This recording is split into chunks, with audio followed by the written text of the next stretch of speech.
दिव्या अपने सपने एक एक करके पूरे करती जा रही थी, लेकिन फिर उसकी जिंदगी में एक ऐसा मुकाम आया जो सामान्यतः हर लड़की के जीवन में आता है। दिव्या के घर वालों ने उसकी शादी करा दी। बहुत ही धूमधाम से शादी हुई और दिव्या ने अपने नए शादीशुदा जीवन में कदम रखा, इस उम्मीद के साथ कि उसके जो सपने शादी से पहले अधूरे रह गए थे वो अब पूरे होंगे। वह अपने जीवन साथी के साथ मिलकर अपने जीवन में और आगे बढ़ती चली जाएगी और जैसा जीवन वह चाहती थी अब वो और उसका जीवन साथी साथ में मिलकर हासिल करेंगे। लेकिन किस्मत को कुछ और ही मंजूर था।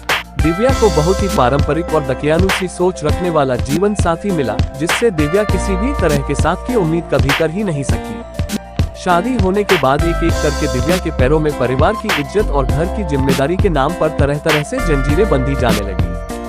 धीरे धीरे दिव्या को घर की जिम्मेदारी के नाम पर उसका खुद का अस्तित्व खोने पर मजबूर किया जाने लगा।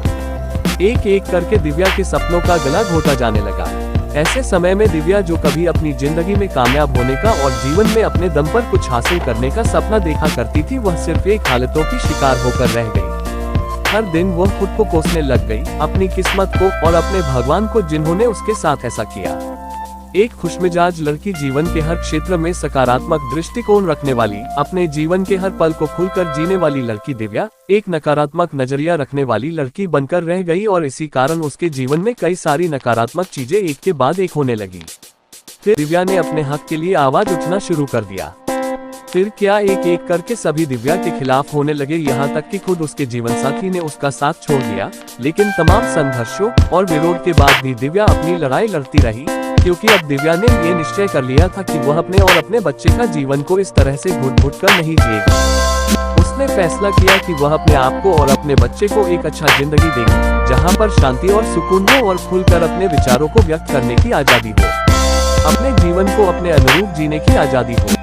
दिव्या के ये निश्चय कर लेने के कुछ समय फिर धीरे धीरे दिव्या का जीवन भी सकारात्मक रूप बदलने लगा। उसे अपने जीवन के सभी कामों में सफलता मिलने लगी और दिव्या अपने जीवन में एक के बाद एक सफलता हासिल करने लगी। अब दिव्या में एक ऐसी अंदरूनी शक्ति आ गई थी कि दिव्या अपने साथ में हो रही चीजों को समझने लगी थी और हर स्थिति का सामना करने की हिम्मत उसे अपने ही अंदर से मिलने लगी थी। अब दिव्या पहले से बहुत ज्यादा खुश रहने लगी और जीवन में सब कुछ बदलने लगा। उसकी सफलता को देखकर उससे जलने वाले लोग कई तरह की बातें भी बनाने लगे, परंतु अब दिव्या को परवाह नहीं थी किसी की, क्योंकि अब दिव्या ने अपने ऊपर भरोसा करके अकेले जीना सीख लिया था।